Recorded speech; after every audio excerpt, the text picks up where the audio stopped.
Welcome to the Old Soul, New Soul Astrology Podcast. We are going to the Oracle of Glasscock today for a question that goes back in time and involves perhaps the software that you're using to look up your astrology charts. So before we go to Robert, let's listen to this question.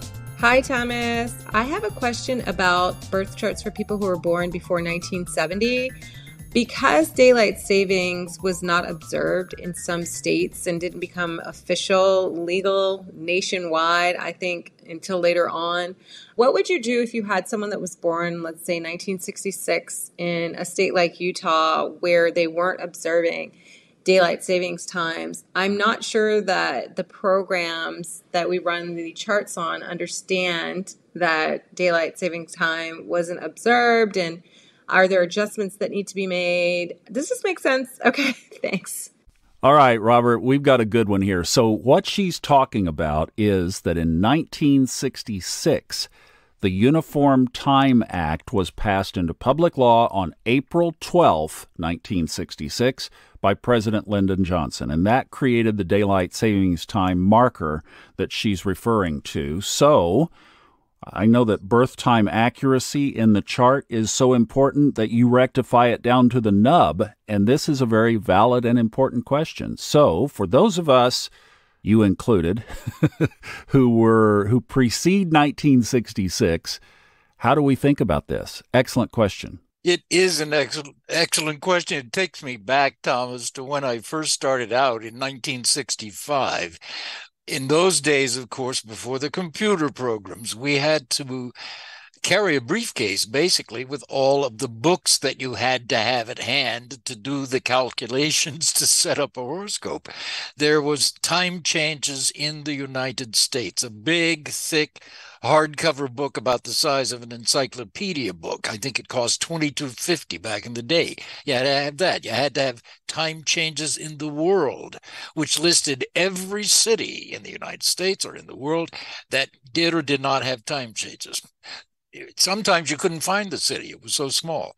Then you had to have a book, The Tables of Houses, and so on. And you had to have hardcover ephemerides. We didn't have them. But now they're all available online, even the ephemerides are. So you don't need the hardcover books anymore, but the data behind them is still the same. So all of the astrology programs today have basically digitized the ephemerides and also digitized the time changes in the United States and in the world. So when you're using a program like Sirius or Kepler or Blue Star, one of those, to calculate the charts, then the program automatically makes the correction. When you go into daylight savings time, it's spring forward. You're adding an hour. Well, the programs, the astrology programs, because they have digitized all of these time changes everywhere, they automatically subtract an hour from daylight savings time to give you the true, not man-made, arbitrarily decided, but to give you the true time. So you don't have to worry about it. The sources for this, which is what I think the listener said, she was not sure that the computer programs understood all this. Yes, they do. They really do. They cost a pretty penny, $300, $600, so they have to be accurate. The ephemerides, for example, are still based on data from the Jet Propulsion Laboratory in Pasadena. So that's the source for all of this, but the computer programs we use today, thank heaven, incorporate all of this and make our charts much more accurate and much less time-consuming to set up so that you can spend more time analyzing them, getting something out of them.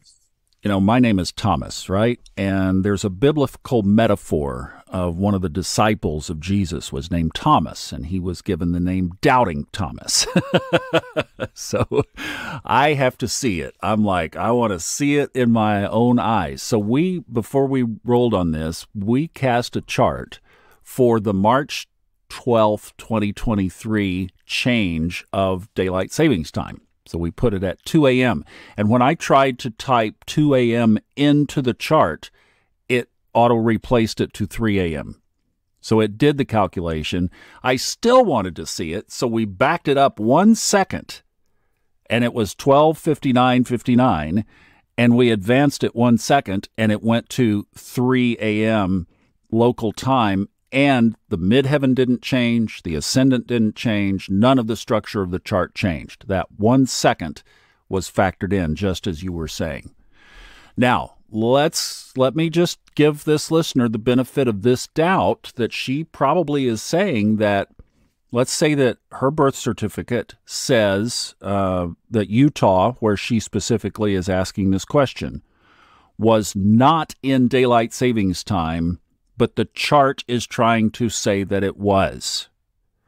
Would that be something where you contact the software developer, is what I would think, right? That you would say, hey, I've got a discrepancy here. This really should be standard time, and the chart is making it daylight savings time.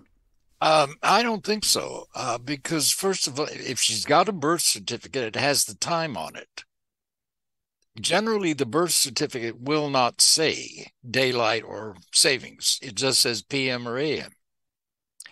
But you have to know, as an astrologer, whether her town, her city in Utah, at that date was under daylight savings times or not. And you can certainly go to Google and look it up and see if it was.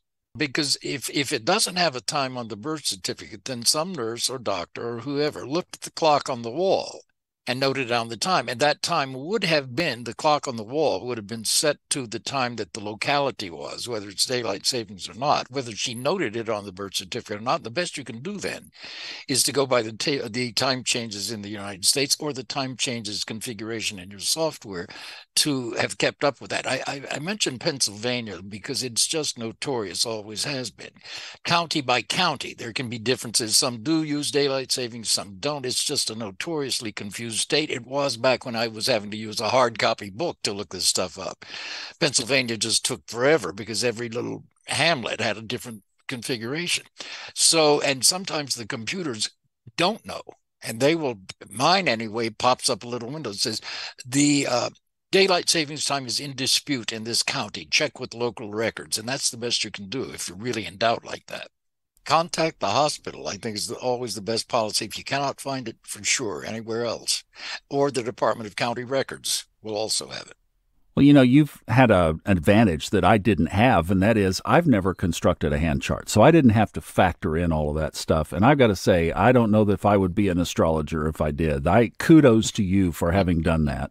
This was the only way to do it back in the day. You had to do it manually. I got Thomas to where, even with all those books in my briefcase, I was able, very proudly, to erect a chart in 10 minutes using a hand calculator. That's amazing. An accurate chart. Wow. Wow. Yeah, today it takes 60 seconds.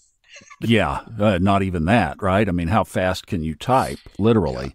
Yeah. And I guess all the software programmers had to, and you think about all the astrology programs there are out there individually and autonomous of each other. You know, there's David Cochran who designed yours, and there's the Solar Fire people who designed that, and Astro Gold, and then there's Astro.com and Astro-Seek. All these are developed by different people, and they had to build all of this in for the whole world to their software. That, to me, and code every line of it, that just seems daunting. Oh, it is daunting. I knew a gentleman named Mark Pottinger. His mother was an astrologer named Zipra Dobbins. And she had 2 children, Mark and his sister Maritha. And Mark wrote the first astrology program that I ever got for CPM, Thomas, if you go back that far, on floppy disk, little 3.5-inch floppy disk. And he did a remarkable job. You had to print this out on dot matrix printers. So it was very rudimentary, but it was pretty darn thorough. You could do solar arcs and everything else with it. Mark really devoted a lot of time to that. That was the very first one. But then all of these programs, to me, I imagine, to some extent, make use of the common databases, such as the ephemerides, which come from the Jet Propulsion. Every publisher known that I know of uses that same database. So I imagine that some of those modules are within these the different programs, even though different authors coded them. Do you know what I mean? Yeah.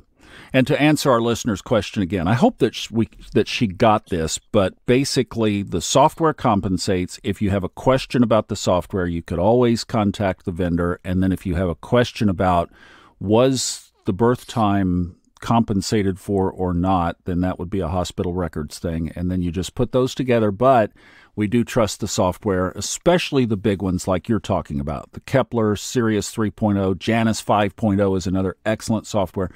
The Solar Fire family, it's just so many of these are so well done, and they really have looked into this. So hopefully you get some software that you don't have to worry about that question. Let me point Absolutely. something else out Yes, too, sir. Thomas.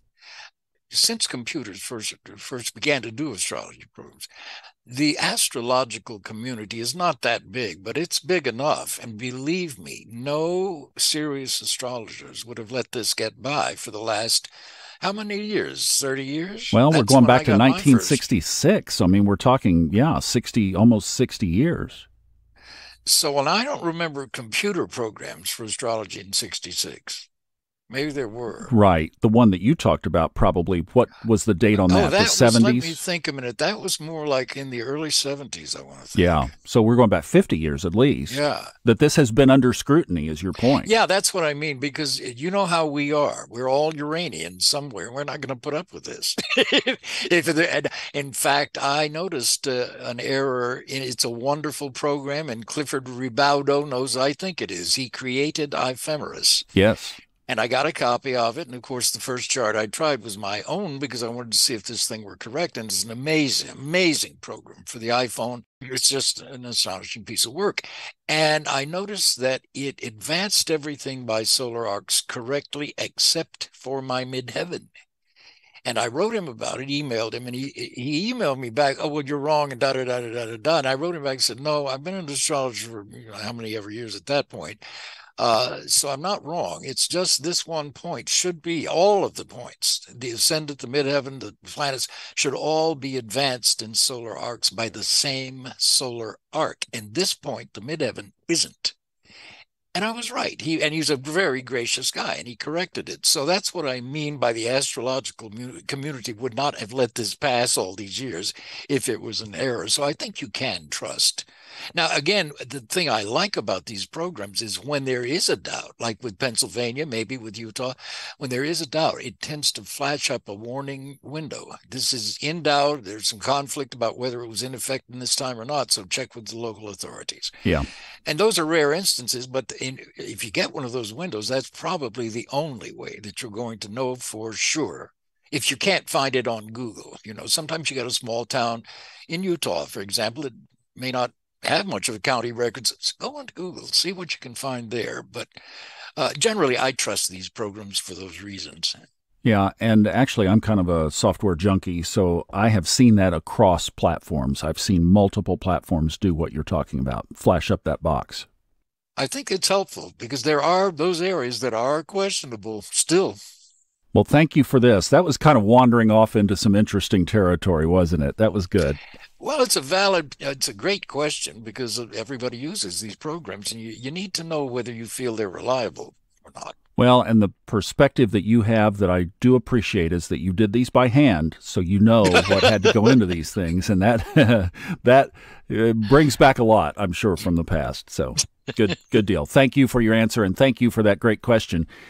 Robert and I are working on a horary astrology course. Have you heard about it? We've been mentioning it in some of the podcasts, and it will be out soon, and we will let you know here and on Fun Astrology when it does come out. We will broadcast it so that you can get a hold of it quite easily. It's going to be a 9-part, very comprehensive series, and I can tell you from what's already been recorded that not only is it about horary, if you don't care about asking a chart the first question, the astrological knowledge that are being laid down for you are absolutely incredible. So it will take your astrology game to totally new heights. And that's everything from how the planets interact with each other, the houses, the definitions of the houses, what characteristics are ruled by certain houses. It is so amazing, and I'm excited about it, as you can tell. So we'll let you know when that's ready. And all of the rest of our what's going on in the podcast are in the show notes, so check that out. We'd love to have you part of our Discord channel. Come up to the funastrology.com website, and you'll see a Discord logo up at the top. Click that, and you can join our Discord group where this conversation continues. All the latest and greatest is there. We'll see you next time on the Old Soul, New Soul Astrology Podcast with Robert Glasscock. Thanks for listening.